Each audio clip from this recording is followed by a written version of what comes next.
They started in 23. Jeez. Wow. I can't believe your collection. This is over the top. Well, it's not very many people have this many. I've had a lot of people say, we ought to start a museum. Because both sides of that rack up there I see that. are covered with motors, and the backside too. Man, I see you walk behind it too. That's pretty neat. I just can't believe all these you've got together in one place. And this is the 1929 Yeah. Indian. Now see that other one, I was down in Las Vegas, or not Las Vegas, but Tahoe. Yeah. The boat show down there, and they had a museum, and there's one of those in that museum down there. Another guy and I got talking, he was from Minnesota. Yeah. And he says, well, my neighbor just bought one of these things, and he just sold it.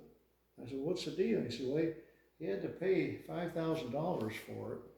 And then some guy that collected Indian motorcycles had every year of motorcycle, but he wanted to get the Indian car that they made for 1 year and the Indian Outboard. I never even knew they made a car. Yeah. And so anyway, the guy says, well, I'm not going to sell it. I just bought it, and I love that motor. He said, you will sell it. He paid $25,000 for that motor. You did? He couldn't find one anywhere else. Oh, jeez. If you had to find a prop for this, I mean, I'm sure you got the props with these, but you'd have to machine those. There's no way you could find it. At first, I thought that thing was, it was plugged in electric, but that was the one that you're talking about, the cylinder underneath the water. So I could cast a prop. Oh, really? Yeah. Yeah, make a pattern and cast it. I do. Wow. I can do the small stuff, but I couldn't do that silver. Clark. It's cast iron. I can't cast iron. I can get brass and aluminum. Yeah, yeah. So 29 and the 30. I got to go look at that 30 again. And this boat, I can't believe the craftsmanship on this thing. It's just over the top. Well, you could never do it for a living because it'd be too outrageous price for your time. Oh, yeah. It's a labor of love. Oh, yeah. Do you think anybody else has got one of these like this in the world? Besides in a museum? Yeah, we call him the guru. He's in our U.S. club, and he's keeping a record of all the motors where they are. Okay. I sent in the serial number on this one and on that other one too about 10 years ago. Okay. So he has those recorded, and he would know who else has one or who wants to get rid of one. But man, pretty rare. That's impressive. That is impressive. There's a tugboat motor back there. You see this one here, the Kaylee. Yeah. It has a button here. You push. It's all froze up now, but you push, you raise and lower it. Okay. Okay, and it changes the pitch of that prop. Really? Forward to neutral to reverse. Oh, wow. So that's just constantly spinning either clockwise or counterclockwise, and you just change the pitch. Yeah, the other one's just straight blade, so it's not going anywhere. And then. Oh, man. I swear they were smarter back in the 20s and 30s, and then they got a little bit dumber, and then now we're coming back up again, Well, you got to realize from 1920 to 1953, 54, yeah, there was hundreds of companies into the motor business. Everybody thought they had a better idea, but they just didn't have enough capital to carry on through. Man. I gotta get some of these on film here. I can't believe, duplicate after duplicate after duplicate. Oh. Well, they're all different. They may look alike, but I'm sure I got some duplicates. Scott Atwater. Scott Atwater. That's a 57. That's a newer motor. Scott Atwater. Never even seen one. It's a Chris Craft. That Bale-O-Matic on it was a little thing that set down in your bilge, and it pump come up to the motor, and it automatically, when that motor was running, it pumped the water out. Oh man, it's leveling bilge. These port windows. Yeah, this is racing, a race boat. Man, all this brass. Oh, there's a couple of Mercs back there. One Merc. Yeah, I got about 5 or 6 of those. Oh wow. Man. And on the back side. And this boat was a 22? 23. 1923.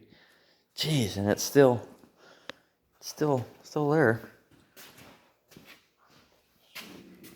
Back here and take a look. Now this one. Oh, look at that. It goes, the shaft, this is a shaft for it right here. Okay. And it goes straight out.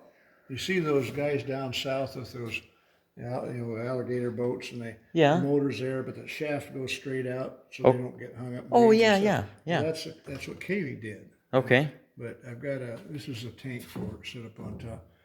And this, it got cobbled up and welded, and so what I was going to do is just make a new one, but cast the whole thing in one piece. Kaylee, huh? Now here. Oh wow, look at that. Water witches. They call them May West. Okay. Because they got the big bulbous. Water witch. Yeah, there's another one here. Wait, it must have been the 50s because everything had to have fins on them, you know? That was 39. 39. Yeah. Ahead of their time again. Yeah. Well, they were trying to do the modern stuff. There's a Merc. No, yeah, that's a Merc. Yeah. Another Merc. These are all. I've never even seen or heard of these. Yeah. There's Martin's up there. Martin was the first one to come out with roller bearings. Never even seen one of those before. 7.5. Wow. I can't believe it. Muncie Neptune. Okay. And it was made by Muncie Motor Works. There's a Muncie there, but later they called, there's a Neptune right there, but they're identical from the same company. Man. These are in the 40s. Yeah, you know, anybody wants to, everything's for sale except for the ones with the orange tags on them. Oh, I see. That's what the marks are. Okay.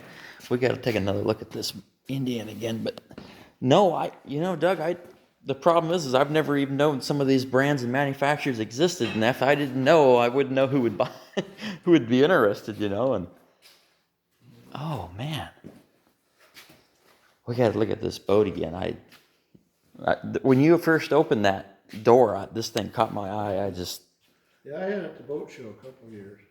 I bet you got a lot of looks. Yeah. Take a look inside that here again. Man. Frisco Flyer. Take a look here in the... Oh, that thing is so neat.